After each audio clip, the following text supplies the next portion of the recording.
Welcome everybody to the Fashion Minority Alliance Festival. And what we're going to be talking about today is the business of beauty and the symbolism of beauty now. And I've got some real titans of the beauty industry we're lucky to have with us today. And so we're just going to be having a chat about all of our experiences and just what we see the future of beauty being. My name is Leslie Thomas. I'm a journalist at the Times. I'm the weekend editor there.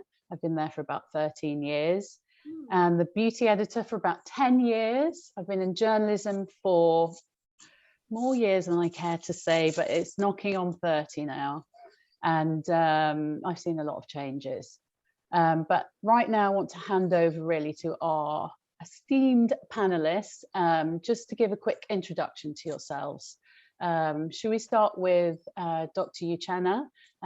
You can tell everybody all about yourself. I know who you are, but just for our audience, so give us a little potted history of the amazing Dr. Okoye. I always hate this bit. So yes, I'm a cosmetic dentist. I love teeth. I've been like you. I can't even believe that I've been in the almost 30 years. I kind of started off as a general dentist. I'm a dental phobic, which everybody finds hilarious. So got into cosmetic dentistry, just trying to give everyone a better experience.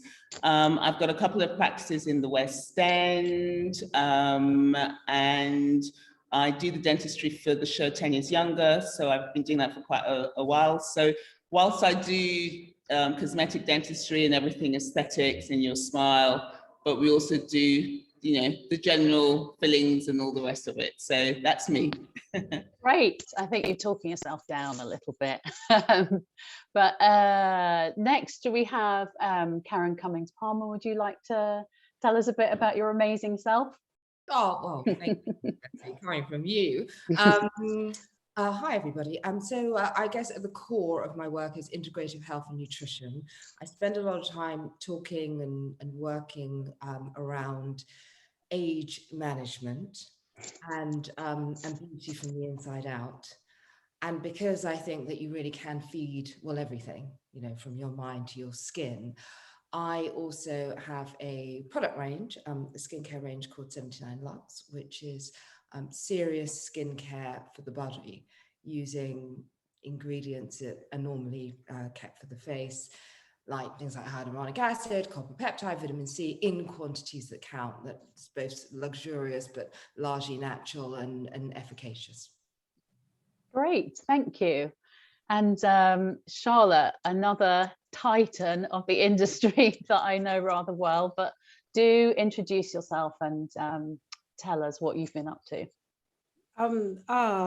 I hate doing this bit as well. Like talking about myself is the most hardest thing for me, but I'm a hairstylist. I do all things Afro hair, curly textures. I've been in the industry for over 34 years. I also have a product range, the Manketti oil, which I launched 5 years ago.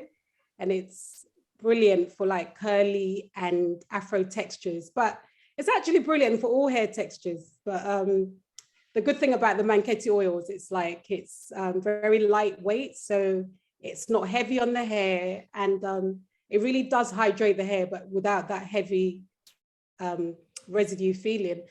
And I also recently, well, not so recently because it's a year ago now, I just wrote my book, Good Hair. And I just started my charity in Ghana. So I've been in Ghana for the past, I got back like 10 days ago. And I love working on all of those things. And yeah, I'm happy to be doing this festival. Brilliant. And have we got Samantha Trinder with us? I haven't seen your, oh, there you are. Sorry, Samantha. Hi, hello. I've not met you, so I'm really listening very carefully to hear about your journey.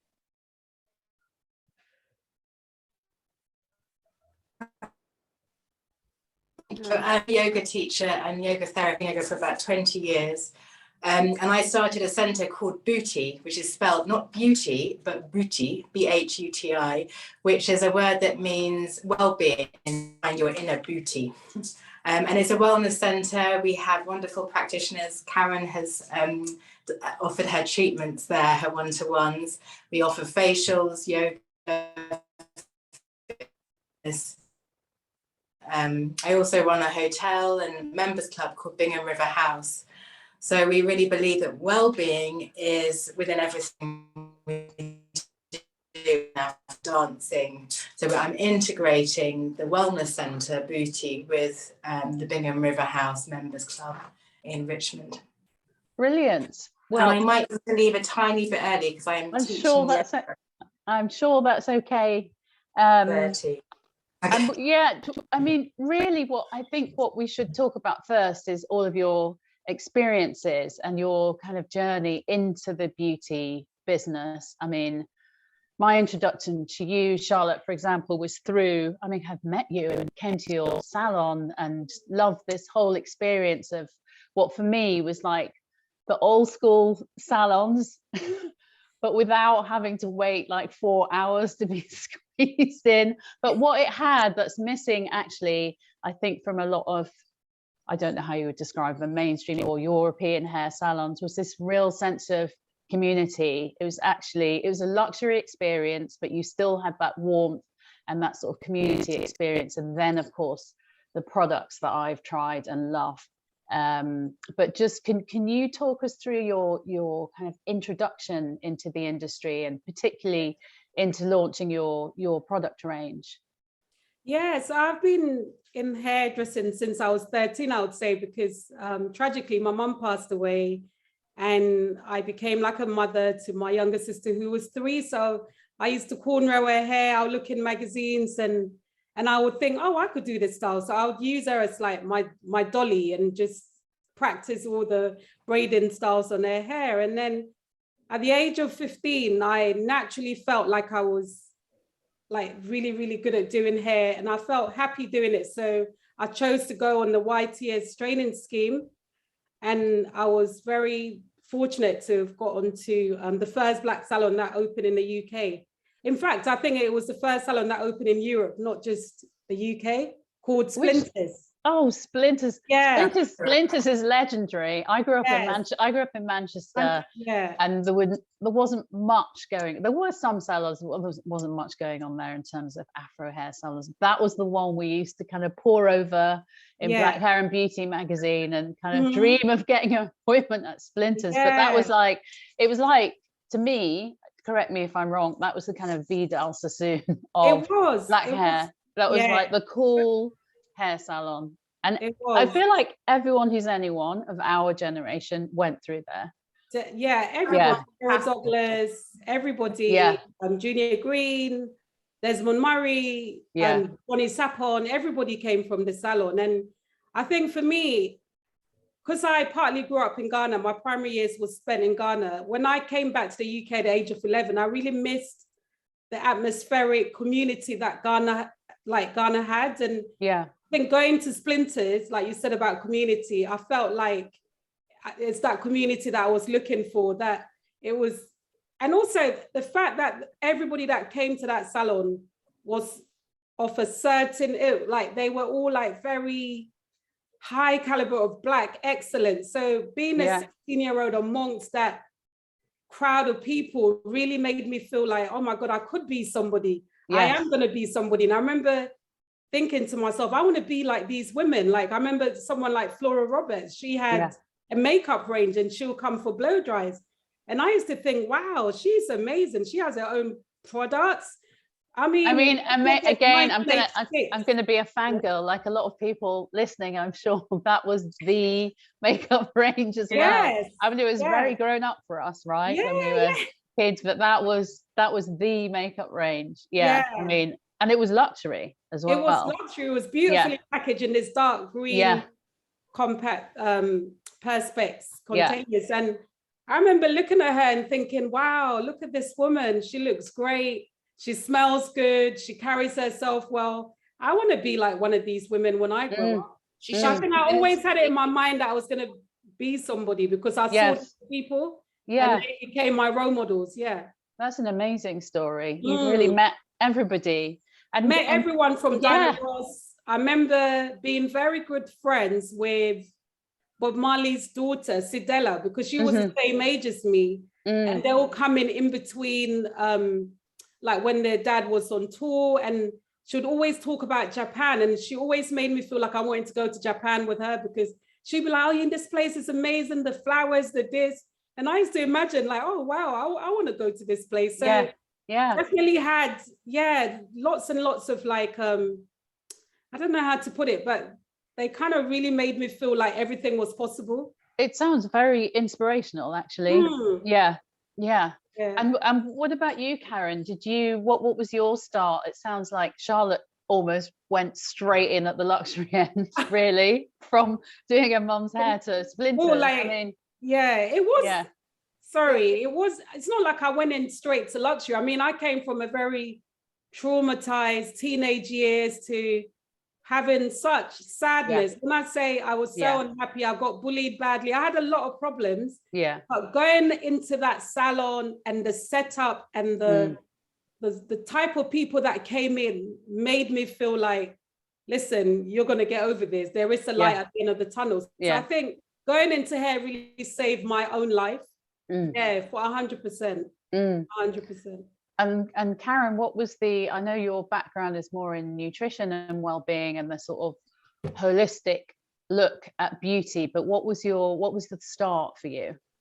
Well, I came from a background of, I was sitting in splinters and feeling inspired actually by people like Charlotte, but I came from a background of luxury lifestyle. So I'd worked with hotels and restaurants, and that sort of segued more into sort of beauty and health and wellness brands. But I guess the real sort of story, the meaningful story, was my own issues. So I had pretty bad eczema when I was a kid. So it was kind of so bad that I remember going to school and thinking that, facing people head on was frankly a bit offensive, because I just didn't want people to kind of have too good a look at me. So I had sort of real skin issues. And whilst I've never been overweight, I was just a little, that pesky 10 pounds. I was a little uncomfortable in skinny jeans.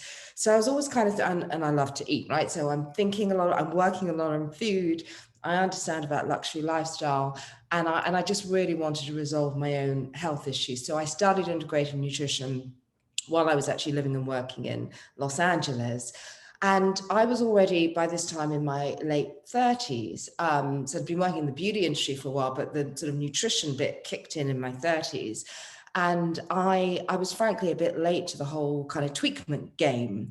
So I decided, and I'm not saying there's no place for it, but I decided I want to manage my own aging process naturally. Right? And if you're going to do it naturally, that means you're doing a lot. So it's a very layered approach. So I really sort of focus on, and I see both men and women, but I really focus on the beauty from the inside out piece and the age management piece.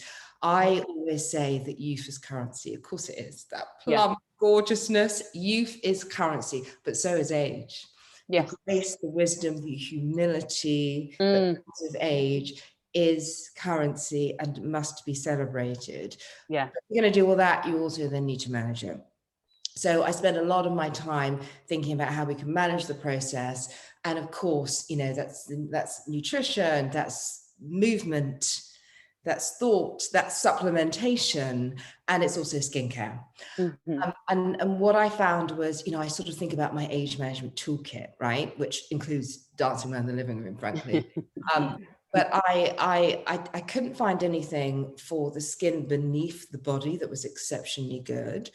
And I don't think it was because, I'm so smart. And I think it's just an idea whose time had just come. So I think I'm one of the first generation probably of women in destination cities still, right? Maybe not in Middle England, but destination cities where actually many people going into their 40s and 50s and beyond have similar kind of lifestyles, similar shapes. They know a little bit about nutrition. They do a little bit of yoga. There's a level of awareness. But actually, they haven't taken much care of the skin beneath their necks. So, and I kind of like things that look nice, and I want the whole experience to be sort of multifaceted. And I just couldn't find anything that felt luxurious, that was largely natural, that was largely organic. And frankly, I have a very, very bossy dear friend that that you all know, I think, and I was talking to her about my need for this product, and she said, "Well, just do it yourself." And oh no, but no, just do it yourself. So I had somebody encouraging me, and I started the journey of 79 Lux about 2.5 years ago. And it's that I have to say I love those products, but I really do. That balm I think is incredible. But I have to say, we talk about beauty beneath the neck or skincare beneath the neck. Everyone on this panel has been doing this since they were a child, right?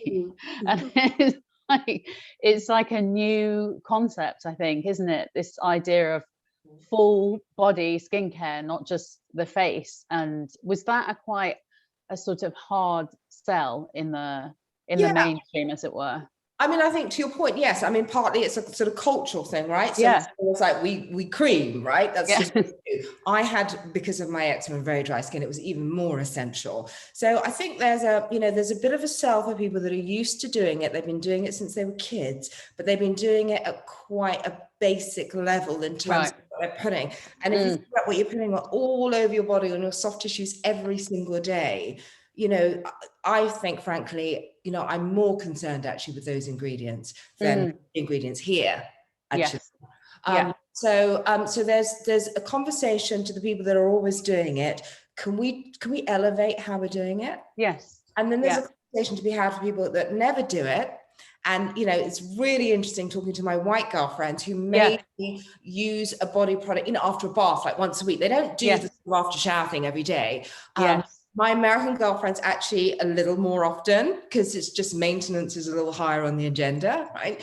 But it's not necessarily a sort of everyday thing. So I'm having, and as a brand, we're having two parallel conversations with people saying, let's be more comfortable with the products are not cheap, right? They're pretty expensive. So let's be more comfortable about spending more money and getting better quality products on what we have beneath. And I think it also speaks to the whole idea of holistic wellness, because it's like body care, well, skin generally, but I think particularly body is sort of like the intersection of health and beauty. Yes. And actually, when we become a bit more conscious about our health, and it's not just about what people are seeing, right?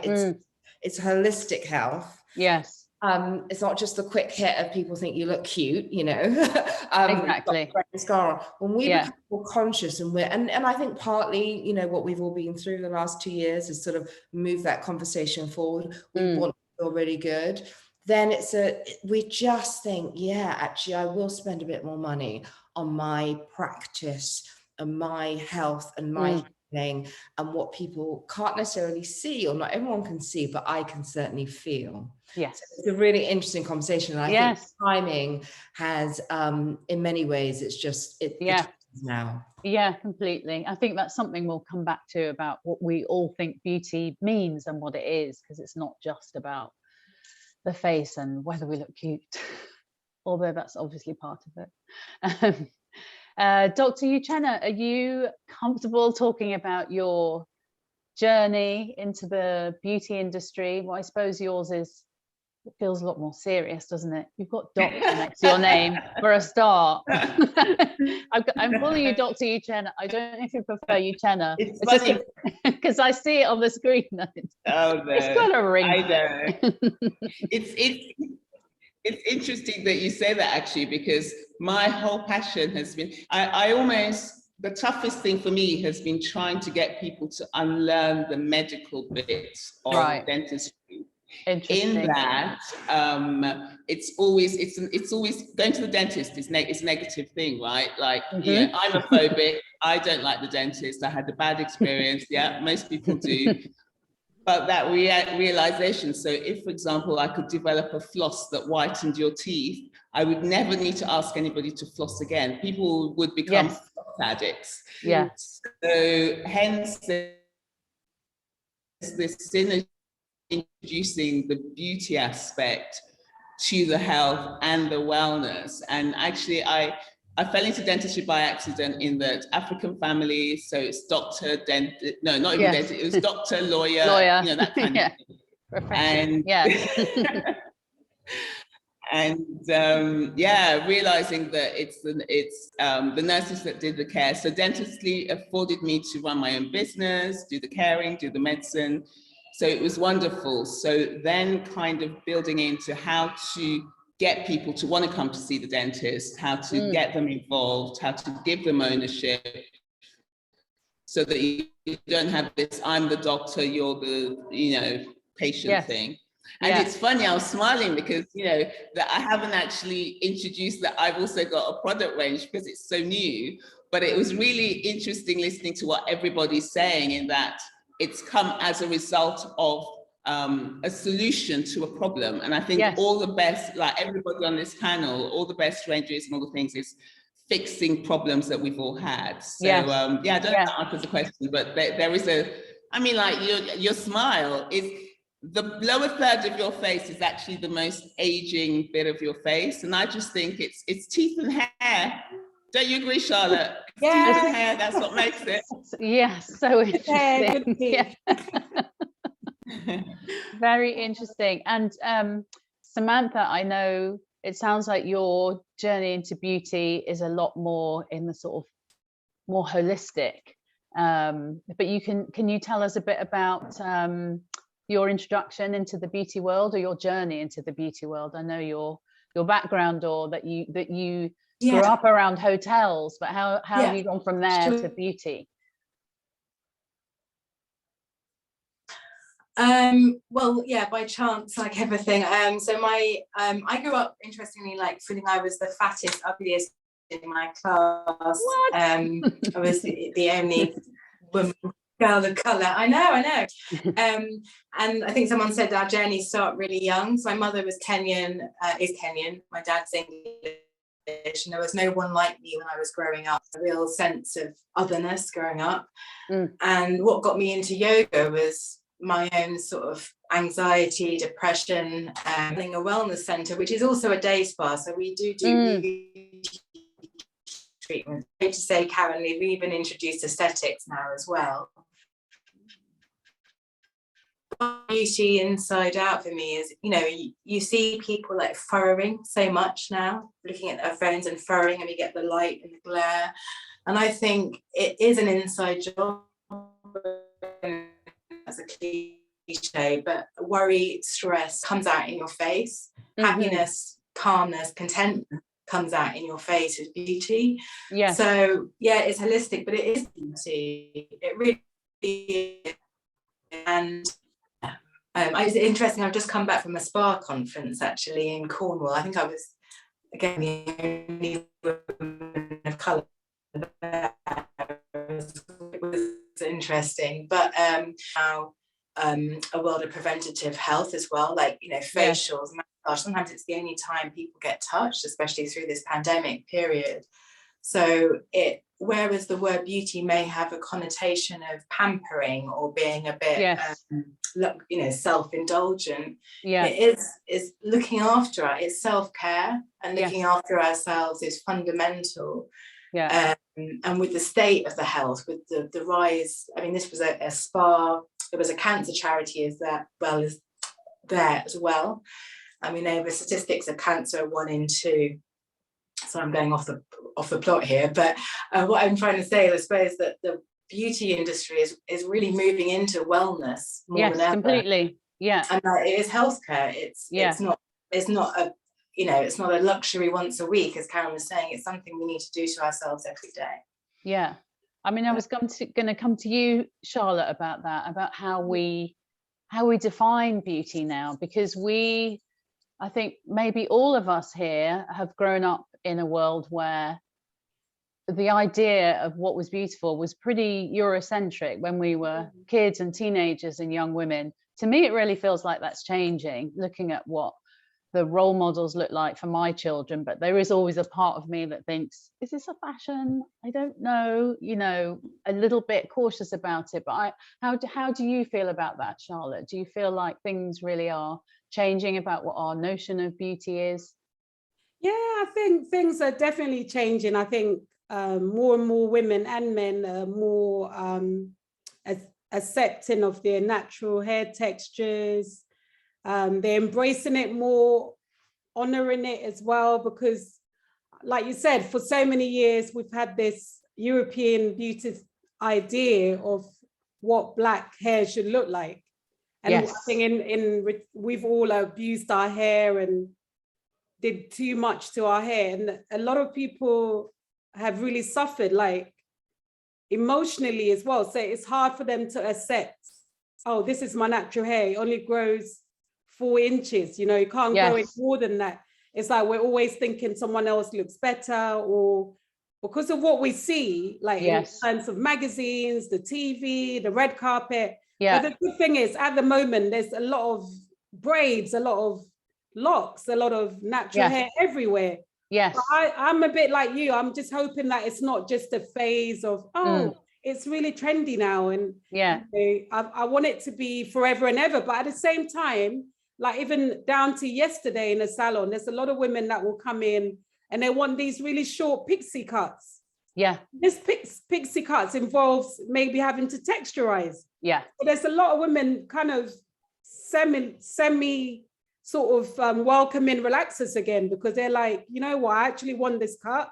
Yes. And I want my hair to be straight. I'm not going to be straightening it with the straighteners every minute. Yeah. So they rather texturize it. But because it's so short, it's so easy to grow it out again. And I really think it's more about having the options, but at the same time, the key to having really good, healthy hair is knowing how to look after it. Yeah. And to me, that's what, you know, that's what's going to be the main focus. People knowing that, look, I can't do this too often. I need to detox from putting too many chemicals in. But if I want to, I can, but I must look after it. Yeah. Because I don't think it's, because I think it's you should have fun with your hair. It shouldn't be just this one look because it's natural. Everyone should wear natural. Completely. If you don't want to, there's nothing wrong with that. It doesn't mean you're less of a Black person, because sometimes I feel like people are getting, you know, almost like policing around, oh, you know, why are you wearing this? Why are you doing that? And you talk about Black hair. And I'm like, no, it's my choice. I am me. I'm doing me. I could do what I want. As long as my hair is well looked after. Yes. And that's what matters. So I feel like it's more of that coming now. I couldn't agree with you more, actually. I can't remember who the conversation was about, but we were looking at a picture of a model who was seen with natural hair, and it was straightened, or, you know, she had it, you know, smooth extensions or something. And the person who I was with, who is white, said, oh, but I prefer her with her natural hair. I'm like, there's not only one way now to be Black, now that you, after all this time, have accepted that we can wear our hair naturally. Now we can't wear a wig or straighten it or do anything. It's like, you know, I think for me, the real change is when every look is acceptable and part of this beauty standard, not just, natural. Every look acceptable, but at the same time, we also need to be careful not to abuse, because as Black women especially, we like to just, oh, I like how she looks. Oh, she looks great. Let me try that. So you're just constantly doing all these crazy things to your hair. And then you're like wondering, why is my hair breaking? Why is my hair not growing? So it's all about balance as well. Nobody's saying not to, but you have to be very careful. And like Karen was saying earlier as well, hair care is not just topical, what you're putting on top. It's how you look after yourself on the inside. So you know, you need to eat well, you need to be sleeping more. Completely. I think that's I think the point Karen was making about beauty being an inside job is so true. And I sense, I hope I'm not being too optimistic, but I sense in the beauty world there is a sense now of beauty not just being what your mug looks like. It's definitely like my clients that are going through so much problems, as soon as they sit down, you can just see in the hair just doesn't, it's so brittle, whatever you put on, it's not absorbing, they haven't slept, their skin looks bad. You know, everything just looks tired, and you're like, well, why are you looking like this? And then when they tell you the stuff they're going through, you're like, well, no wonder. So you need to change, you need to look at your diet, you need to look at Are you drinking enough water? Some people are drinking like 15 coffees a day. I mean, that's crazy. Yeah. You know, everyone's addicted to coffee at the moment. Yeah, And, completely. like, they're not drinking enough water. They don't even like, you know, they don't even have a time where it's just for them. They're rushing to this place, that place. They're so busy for just being busy. And then their hair is breaking. And you're like, well, you need to look after yourself emotionally, spiritually. Do you spend time just reflecting on you? Yes. Like, do you take time just looking at yourself? What's going on with my life? What do I want to change? So you need to look at yourself, after yourself spiritually as well, and mentally. You know, if you're having all these bitter, horrible thoughts and stuff, and you're not show. And Karen, I thought that was interesting what you said about age being a currency as well as youth. And this is another thing that I possibly optimistically think is changing. And also, I think something that most of us on this panel will have grown up with. I don't think, correct me if I'm wrong, I don't think we have grown up with this idea that you hit 40 and you disappear. No. Exactly. I mean, I think that's a view. Yes, I mean, that's a sort of European view. I don't think I've grown up with it. I don't think any of you have grown up with it. But I think that is also something that might be changing in the mainstream, but I feel like it might be something we already know or feel. I think you're completely right. I think we are a bit more comfortable with it, you know, our mothers and grandmothers, and the reverence and the respect we have for our elders, and also the notion that so many of us, if we haven't lived with our grandparents, you know, at least they were in the house for weeks or months at a time, right? So that's sort of quite normal. Yeah. But I do think that the industry on the whole is changing, is shifting. I think obviously inclusivity is really important in so many ways, and one of the things I feel really passionately about is the age piece of it.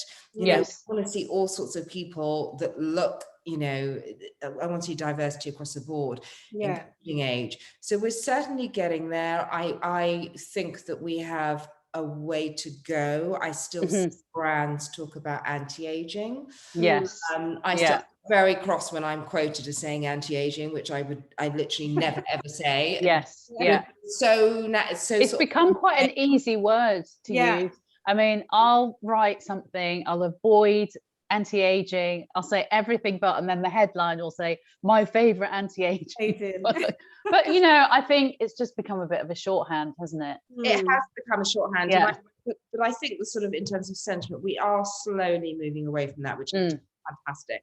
But I think we also, as you know, this is just not the media, right? This is also just women. And you know, everyone's guilty of this. It's like, you look great for your no. Yes. Great. Yeah.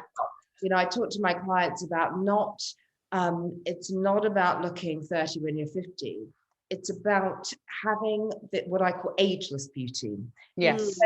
You just can't quite put your finger on it. And the reason you can't quite put your finger on it is because it's really about the essence of youth. Which you can maintain, or you can get back. Kind of have forever. So, you know, it's the energy, it's the vitality, it's the transparency, it's the strength. And that, you know, we associate that with 20-year-olds and 30-year-olds, but you can actually have that at 60 and 70. Of course. Work. Yeah. Yeah. And Uchenna, what's your view? I feel like the whole smile, cosmetic, dentistry, just the, you know, dentistry becoming part of beauty has really revolutionized, hasn't it, in the last 10, 20 years or so? Is it all good, do you think, this change?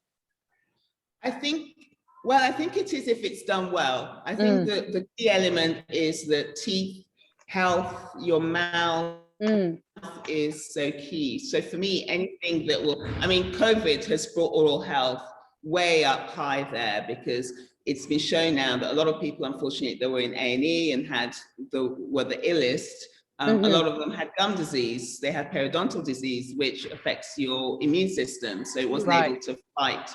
So everything happening around the body, I can tell first. If you come in, I can tell from your nose if you're about to have a cold, and cancers and things are diagnosed early. So similar to what we've all been saying about treating everything from, inside out. So a lot of the women that I see, like on the show, so much has happened. It's kind of hormones. I keep saying God was a man because the whole I've got this whole thing myself, because I'm menopausal, of how important the menopause is to your oral health, and everything starts degenerating, in quote, from 40s, which is, you need to look after things more. So why is the smile so important? I think a lot of women don't necessarily want to invest in or don't want to be seen to be doing the whole anti-aging thing. And I'm intrigued, and I wonder if we could have a conversation as to what's the better word, because I was involved with a panel with the British Beauty Council where we were talking about this, because for me in dentistry, it is anti-aging. Like, people do not want teeth that look 60 or what they perceive 60 to be. They want their smiles to look youthful and healthy and function well, and not to be worn and chipped and all that kind of stuff. So I don't feel the same way about that term as you do with regards to the face. So I'm just interested in what's the better word one should be using. I also age management, actually. Yes. Like managing the aging process or age management. Yeah. Kind of like age is not the enemy. Age is, we've got to be like embracing and celebrating it. Yes. But we still want to manage it. We don't want it all to fall apart, right? Yes. Yeah. But it is really tough, I think. Yeah. It is a hard one. I don't know. I think that certainly most of my patients, their terminology or my signature smile is, you want to look like you, but better. You don't want to look fake. You don't want to look done. You kind of want to look, it's about having confidence, isn't it? So that's the thing that's made the difference. And I think a lot of the whole makeover shows, like celebrities, do my head in, because they don't tell the truth. They are like, oh, I just had my teeth whitened. It's not true. You've got a whole set of veneers in. Yes. And everything else. I'm one thing I'm really keen to ask, because I think there may be some young entrepreneurs or budding entrepreneurs listening to all of you who've done incredibly well in this industry, all at the luxury end, I notice. Just anything that you'd like to share that you think, I don't know, something that you've learned, Karen, or something that you could share with someone starting out in the industry, young Black and brown entrepreneurs who, and any tips that you could give to them.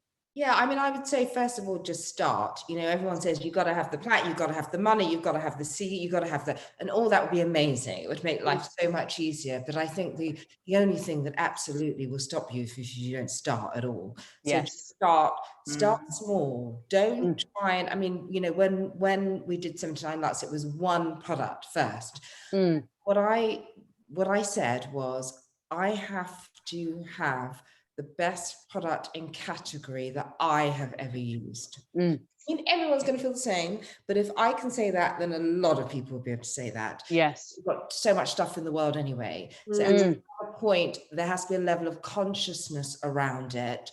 And so start small and then choose the thing you're going to be uncompromising about. Yes. And that's, if you're a social media guru, it might be actually, it's really about, how, it's like whatever your thing is. So for me, it was all about efficacy. It was all about quality. Like our manufacturer thinks, a little cuckoo into, no, we're going to put more frankincense oil in that. I don't know that it's really expensive. It was uncompromising in terms of the ingredients, because when you've got to answer questions, you can't please everybody all the time. But if you say, no, these are exceptional ingredients. Yes. We are valuing your money. Yeah. You everything's got a reason. We do sort of black violet biophotonic glass because it preserves the life force of so everything has a level of consciousness. So choose your thing and stick to it and be uncompromising. Is that something you would echo, Charlotte? Yes, 100%. I think you have to have faith and really believe in yourself. Like you have this idea, you have this talent. Of course, the market is choked. There's so many people out there doing the same thing. But when you go to the stores, how many shampoos and conditioners are there? There's tons. Why would someone choose yours? So it's all about doing it well. You know, do it well. Don't just copy and paste someone's idea because you feel, oh, look at that, she's getting loads of likes, everyone's talking about it. You don't know the journey, you don't know we don't know the story behind it. So do you just research what it is that you want to do. Follow a couple of people that really, really inspire you, not just for how they look or how many likes they've got, but their integrity, what they stand for, and really learn and back yourself. Like just start, like Karen said, start from, I mean, when I started the Manketti oil range, even though I had lots and lots of ideas for this, that, and the other, I started with 3 products, the 3 main things that everyone talks about when it comes to hair care, which is shampoo, conditioner, and a styler. So start small and then build. I mean, we started 5 years ago with 3. We're now 5 years later, we still only have 7 products. We've got 50. I can't believe it's only 5 years. It feels like you've been around for, it feels very, very well established. I remember you coming to the salon. That was like 5 years ago. I'm even looking at you thinking, oh my God, you still look the same. You haven't grown at all. So it's like, it takes time and it's a process. And remember that it's a journey. It's a journey. So on a journey, you don't just get from A to B. You go through lots and lots of hurdles, challenges, you know. And Samantha, she's had to pop away. I think she was teaching a class, but I thought it was interesting what she said about the number of times that she was the only woman of color in the room talking about what she wanted to do. And do you think that's just it? That's just part of our experience, or do you think there's anything that can be done to kind of support people in this position who are coming into this industry, or young entrepreneurs or older entrepreneurs in this industry? I mean, I think we definitely have to, that's going to be our experience for a while. You know? Yes. But I do think that we're getting a little bit better, and we have to get way better still of supporting each other. Being like, understanding the absolute joy of not being the only light in the room. Amongst people shining brightly. And really understanding the currency of how amazing that is. And if she wins, I win in some small way. We got to get a lot better. I mean, obviously the FMA are doing a really great job trying to sort of, you know, move that forward. I just think we need to really be conscious of that. Yeah, I mean, that's what I was going to say. We're sort of running out of time now, but I just think events like this are actually great, because sometimes it's not always necessarily, I don't know what any of you guys think, it's not just about actively supporting, but it's just sensing this energy that there are other people out there that we're in it together, essentially. And events like this, and being seen together in front of new people in the industry, can only be a positive thing. So unless anyone else I also has anything to add. I just wanted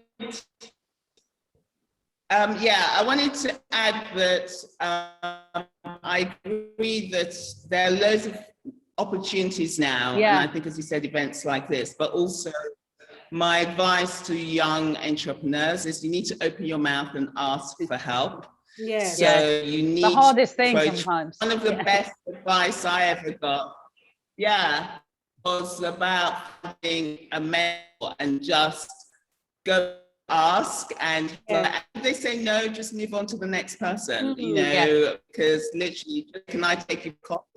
And people are kind, but we're busy. And I would say, just like Charlotte said, find people and say, hey, you know, not go for lunch, we're all too busy, just have a coffee and just tell me what you would do if you were me. I think that would make a difference. That is such brilliant advice. And you've said it now, Dr. Uchenna, there may be quite a lot of people reaching out to you. And with that, no, I do think that's brilliant advice, because actually what's the worst that can happen is that someone can say, no, I'm too busy. And as you said, you can just ask somebody else.